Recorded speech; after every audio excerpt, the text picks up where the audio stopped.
ஆதியாகமம் 34 அதிகாரம். லேயாள் யாக்கோபுக்கு பெற்ற குமாரத்தியாகிய தீனாள் தேசத்து பெண்களை பார்க்க புறப்பட்டாள். அவளை ஏவியனான ஏமோரின் குமாரனும் அத்தேசத்தின் பிரபுவுமாகிய சீகேம் என்பவன் கண்டு அவளை கொண்டு போய் அவளோடே சயனித்து அவளை தீட்டுப்படுத்தினான். அவனுடைய மனம் யாக்கோபின் குமாரத்தியாகிய தீனாள் மேல் பற்றுதலாயிருந்தது. அவன் அந்த பெண்ணை நேசித்து அந்த பெண்ணின் மனதுக்கு இன்பமாய் பேசினான். சீகேம் தன் தகப்பனாகிய ஏமோரை நோக்கி, இந்த பெண்ணை எனக்கு கொள்ள வேண்டும் என்று சொன்னான். தன் குமாரத்தியாகிய தீனாளை அவன் தீட்டுப்படுத்தினதை யாக்கோபு கேள்விப்பட்டபோது அவன் குமாரர் அவனுடைய மந்தையினிடத்தில் வெளியிலே இருந்தார்கள். அவர்கள் வருமளவும் யாக்கோபு பேசாமல் இருந்தான். அத்தருணத்தில் சீகேமின் தகப்பனாகிய ஏமோர் புறப்பட்டு யாக்கோபோடே பேசும்படி அவனிடத்தில் வந்தான். யாக்கோபின் குமாரர் இந்த செய்தியை கேட்டவுடனே வெளியிலிருந்து வந்தார்கள். அவன் யாக்கோபின் குமாரத்தியோடே சயனித்து செய்யத்தகாத மதிக்கெட்ட காரியத்தை இஸ்ரவேலில் செய்ததினாலே அந்த மனிதர் மனங்கொதித்து மிகவும் கோபம் கொண்டார்கள். ஏமோர் அவர்களோடே பேசி, என் குமாரனாகிய சீகேமின் மனது உங்கள் குமாரத்தின் மேல் பற்றுதலாயிருக்கிறது. அவளை அவனுக்கு மனைவியாக கொடுங்கள். நீங்கள் எங்களோடே சம்பந்தம் கலந்து உங்கள் குமாரத்திகளை எங்களுக்கு கொடுத்து எங்கள் குமாரத்திகளை உங்களுக்கு கொண்டு எங்களோடே வாசம் பண்ணுங்கள். தேசம் உங்கள் முன்பாக இருக்கிறது. இதிலே குடியிருந்து வியாபாரம் பண்ணி பொருள் சம்பாதித்து அதை கையாண்டு கொண்டிருங்கள் என்றான். சீகேமும் அவள் தகப்பனையும் அவள் சகோதரரையும் நோக்கி, உங்கள் கண்களில் எனக்கு தயவு கிடைக்க வேண்டும். நீங்கள் என்னிடத்தில் எதை கேட்டாலும் தருகிறேன். பரிசமும் வெகுமதியும் நீங்கள் எவ்வளவு கேட்டாலும் உங்கள் சொற்படி தருகிறேன். அந்த பெண்ணை மாத்திரம் எனக்கு மனைவியாக கொடுக்க வேண்டும் என்றான். அப்பொழுது யாக்கோபின் குமாரர் தங்கள் சகோதரியாகிய தீனாளை சீகேம் என்பவன் தீட்டுப்படுத்தினபடியால் அவனுக்கும் அவன் தகப்பனாகிய ஏமோருக்கும் வஞ்சகமான மறுமொழியாக, விருத்த சேதனமில்லாத புருஷனுக்கு நாங்கள் எங்கள் சகோதரியை கொடுக்கலாகாது. அது எங்களுக்கு நிந்தையாயிருக்கும். நீங்களும் உங்களுக்குள் இருக்கும் ஆண்மக்கள் யாவரும் விருத்த சேதனம் பண்ணப்பட்டு எங்களைப் போல் ஆவீர்களானால் நாங்கள் சம்மதித்து உங்களுக்கு எங்கள் குமாரத்திகளை கொடுத்து உங்கள் குமாரத்திகளை எங்களுக்கு கொண்டு உங்களோடே குடியிருந்து ஏக ஜனமாயிருப்போம். விருத்த சேதனம் பண்ணிக்கொள்வதற்கு எங்கள் சொல் கேளாமற் போவீர்களானால் நாங்கள் எங்கள் குமாரத்தியை அழைத்து கொண்டு போய்விடுவோம் என்று சொன்னார்கள். அவர்களுடைய வார்த்தைகள் ஏமோருக்கும் ஏமோரின் குமாரனாகிய சீகேமுக்கும் நலமாய் தோன்றினது. அந்த வாலிபன் யாக்கோபுடைய குமாரத்தின் மேல் பிரியம் வைத்திருந்தபடியால் அந்த காரியத்தை செய்ய அவன் தாமதம் பண்ணவில்லை. அவன் தன் தகப்பன் வீட்டார் அனைவருக்குள்ளும் மேன்மையுள்ளவனாயிருந்தான். ஏமோரும் அவன் குமாரன் சீகேமும் தங்கள் பட்டணத்து வாசலில் வந்து தங்கள் பட்டணத்து மனிதரோடே பேசி, இந்த மனிதர் நம்மோடே சமாதானமாயிருக்கிறார்கள். ஆகையால் அவர்கள் இந்த தேசத்தில் வாசம் பண்ணி இதிலே வியாபாரம் பண்ணட்டும். அவர்களும் வாசம் பண்ணுகிறதற்கு தேசம் விஸ்தாரமாயிருக்கிறது. அவர்களுடைய குமாரத்திகளை நமக்கு மனைவிகளாக கொண்டு நம்முடைய குமாரத்திகளை அவர்களுக்கு கொடுப்போம். அந்த மனிதர் விருத்த சேதனம் பண்ணப்பட்டவர்களாய் இருக்கிறது போல நம்மிலுள்ள ஆண் மக்கள் யாவரும் விருத்த சேதனம் பண்ணப்பட்டால் அவர்கள் ஏக ஜனமாக நம்மோடே வாசம் பண்ண சம்மதிப்பார்கள். அவர்களுடைய ஆடு மாடுகள் ஆஸ்திகள் மிருக ஜீவன்கள் எல்லாம் நம்மை சேரும் அல்லவா? அவர்களுக்கு சம்மதிப்போமானால் அவர்கள் நம்முடனே வாசம் பண்ணுவார்கள் என்று சொன்னார்கள். அப்பொழுது ஏமோரின் பட்டணத்து வாசலில் புறப்பட்டு வரும் அனைவரும் அவன் சொல்லையும் அவன் குமாரனாகிய சீகேமின் சொல்லையும் கேட்டு அவனுடைய பட்டணத்து வாசலில் புறப்பட்டு வரும் ஆண்மக்கள் யாவரும் விருத்த சேதனம் பண்ணப்பட்டார்கள். 3ஆம் நாளில் அவர்களுக்கு நோவெடுத்து கொண்டபோது யாக்கோபின் குமாரரும் தீனாளின் சகோதரருமான சிமியோன் லேவி என்னும் இவ்விரண்டு பேரும் தன் தன் பட்டயத்தை எடுத்துக்கொண்டு துணிகரமாய் பட்டணத்தின் மேல் பாய்ந்து ஆண்மக்கள் யாவரையும் கொன்று போட்டார்கள். ஏமோரையும் அவன் குமாரன் சீகேமையும் பட்டய கருக்காலை கொன்று சீகேமின் வீட்டிலிருந்த தீனாளை அழைத்து கொண்டு போய்விட்டார்கள். மேலும் யாக்கோபின் குமாரர் வெட்டுண்டவர்களிடத்தில் வந்து தங்கள் சகோதரியை அவர்கள் தீட்டுப்படுத்தினதற்காக பட்டணத்தை கொள்ளையிட்டு அவர்களுடைய ஆடு மாடுகளையும் கழுதைகளையும் பட்டணத்திலும் வயல்வெளியிலும் இருந்தவைகள் யாவையும் அவர்களுடைய எல்லா தட்டுமுட்டுகளையும் எடுத்துக்கொண்டு அவர்களுடைய எல்லா குழந்தைகளையும் ஸ்திரீகளையும் சிறைப்பிடித்து வீட்டிலிருந்த எல்லாவற்றையும் கொள்ளையிட்டார்கள். அப்பொழுது யாக்கோபு சிமியோனையும் லேவியையும் பார்த்து, இந்த தேசத்தில் குடியிருக்கிற கானானியரிடத்திலும் பெரிசியரிடத்திலும் என் வாசனையை நீங்கள் கெடுத்ததினாலே என்னை கலங்க பண்ணினீர்கள். நான் கொஞ்ச ஜனமுள்ளவன், அவர்கள் எனக்கு விரோதமாய் கூட்டம் கூடி நானும் என் குடும்பமும் அழியும்படி என்னை வெட்டி போடுவார்களே என்றான். அதற்கு அவர்கள், எங்கள் சகோதரியை அவர்கள் ஒரு வேசியைப் போல நடத்தலாமோ என்றார்கள். ஆதியாகமம் 35ஆம் அதிகாரம். தேவன் யாக்கோபை நோக்கி, நீ எழுந்து பெத்தேலுக்கு போய் அங்கே குடியிருந்து நீ உன் சகோதரனாகிய ஏசாவின் முகத்திற்கு விலகி ஓடி போகிற போது உனக்கு தரிசனமான தேவனுக்கு அங்கே ஒரு பலிபீடத்தை உண்டாக்கு என்றார்.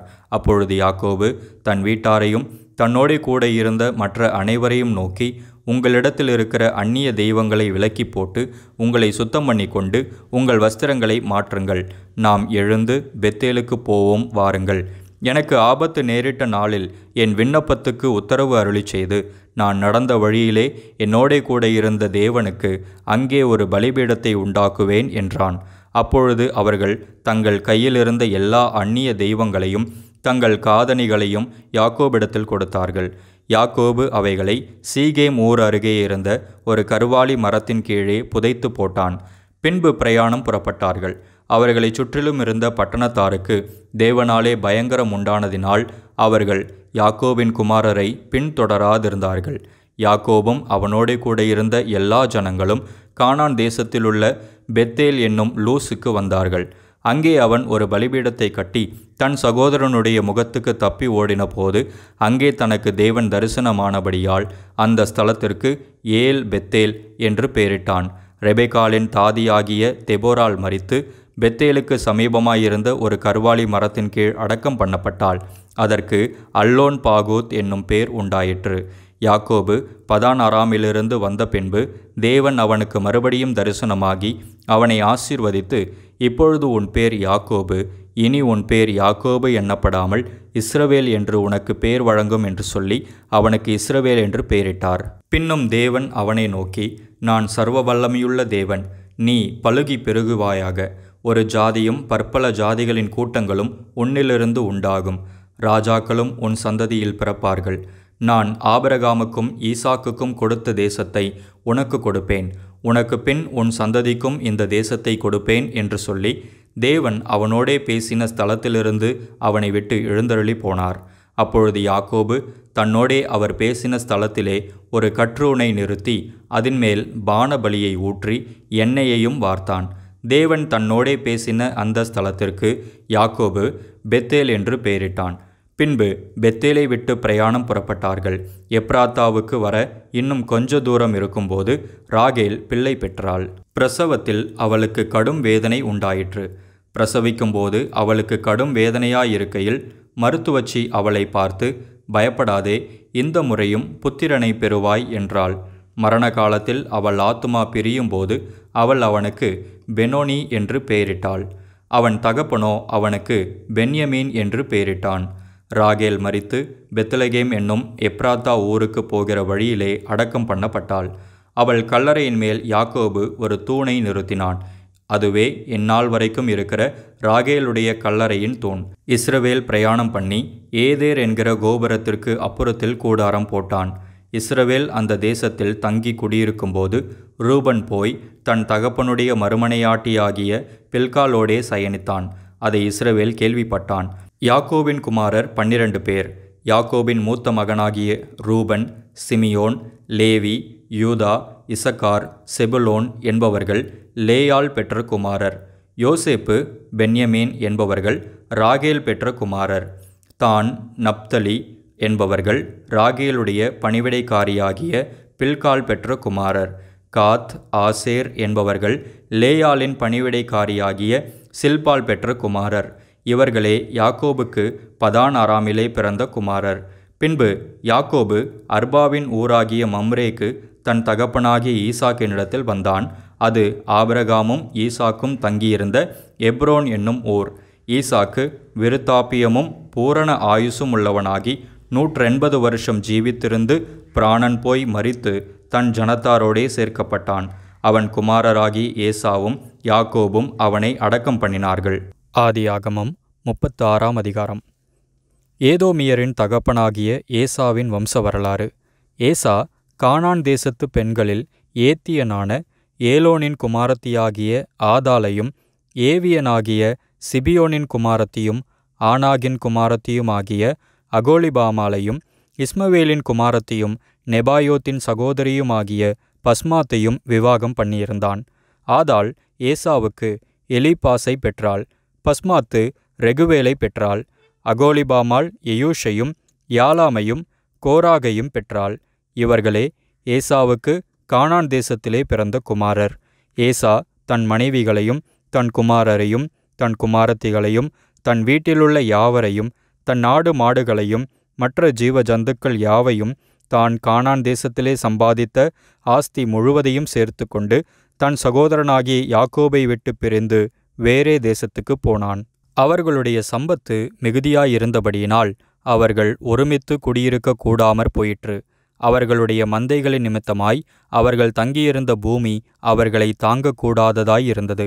ஆதலால் ஏசா சேயீர் மலையில் குடியேறினான். ஏசாவுக்கு ஏதோம் என்றும் பேர். சேயீர் மலையில் இருக்கிற ஏதோமியருடைய தகப்பனாகிய ஏசாவின் சந்ததிகளும் ஏசாவின் குமாரருடைய நாமங்களும் ஆவன. ஏசாவின் மனைவியாகிய ஆதாளுடைய குமாரனுக்கு எலிப்பாஸ் என்று பேர். ஏசாவின் மனைவியாகிய பஸ்மாத்துடைய குமாரனுக்கு ரெகுவேல் என்று பேர். எலிப்பாசின் குமாரர் தேமான், ஓமார், செப்போ, கத்தாம், கேனாஸ் என்பவர்கள். திம்னாள் ஏசாவின் குமாரனாகிய எலிப்பாசுக்கு மறுமனையாட்டியாயிருந்து எலிப்பாசுக்கு அமலேக்கை பெற்றாள். இவர்களே ஏசாவின் மனைவியாகிய ஆதாளுடைய புத்திரர். ரெகுவேலுடைய குமாரர் நகாத், செராகு, சம்மா, மீசா என்பவர்கள். இவர்களே ஏசாவின் மனைவியாகிய பஸ்மாத்தின் புத்திரர். சிபியோனின் குமாரத்தியும் ஆனாகின் குமாரத்தியுமான அகோலிபாமாள் என்கிற ஏசாவின் மனைவி எயூஷ், யாலாம், கோராகு என்னும் புத்திரரை ஏசாவுக்கு பெற்றாள். ஏசாவின் குமாரரில் தோன்றிய பிரபுக்களாவன: ஏசாவுக்கு மூத்த மகனாகிய எலிப்பாசுடைய குமாரரில் தேமான் பிரபு, ஓமார் பிரபு, செப்போ பிரபு, கேனாஸ் பிரபு, கோராகு பிரபு, கத்தாம் பிரபு, அமலேக்கு பிரபு என்பவர்கள். இவர்கள் ஏதோம் தேசத்தில் எலிப்பாசின் சந்ததியும் ஆதாளின் குமாரருமாயிருந்த பிரபுக்கள். ஏசாவின் குமாரனாகிய ரெகுவேலின் புத்திரரில் நகாத் பிரபு, செராகு பிரபு, சம்மா பிரபு, மீசா பிரபு என்பவர்கள். இவர்கள் ஏதோம் தேசத்தில் ரெகுவேலின் சந்ததியும் ஏசாவின் மனைவியாகிய பஸ்மாத்தின் குமாரருமாயிருந்த பிரபுக்கள். ஏசாவின் மனைவியாகிய அகோலிபாமாலின் குமாரர் எயூஷ் பிரபு, யாலாம் பிரபு, கோராகு பிரபு என்பவர்கள். இவர்கள் ஆனாகின் குமாரத்தியும் ஏசாவுடைய மனைவியுமாகிய அகோலிபாமாலின் சந்ததியாயிருந்த பிரபுக்கள். இவர்களே ஏதோம் என்னும் ஏசாவின் சந்ததி. இவர்களே அவர்களிலிருந்த பிரபுக்கள். அந்த தேசத்தின் குடிகளாகிய ஓரியனான சேயீரின் குமாரர் லோத்தான், சோபால், சிபியோன், ஆனாகு, திஷோன், ஏத்சேர், திஷான் என்பவர்கள்.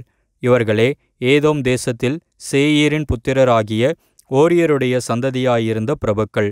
லோத்தானுடைய குமாரர் ஓரி, ஏமாம் என்பவர்கள். லோத்தானின் சகோதரி திம்னாள் என்பவள்.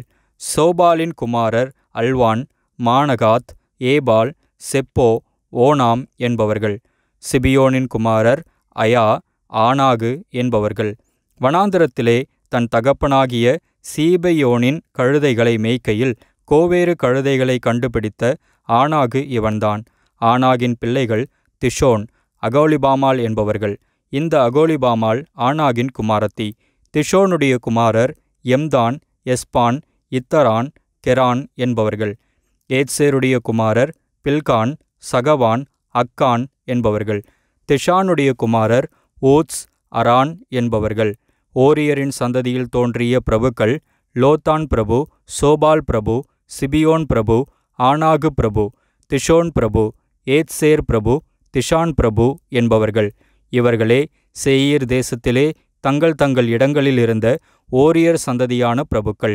இஸ்ரவேல் புத்திரர் மேல் ராஜாக்கள் அரசாளுகிறதற்கு முன்னே ஏதோம் தேசத்திலே ஆண்ட ராஜாக்களாவன: பேயோருடைய குமாரனாகிய பேலா ஏதோமிலே அரசாண்டான்.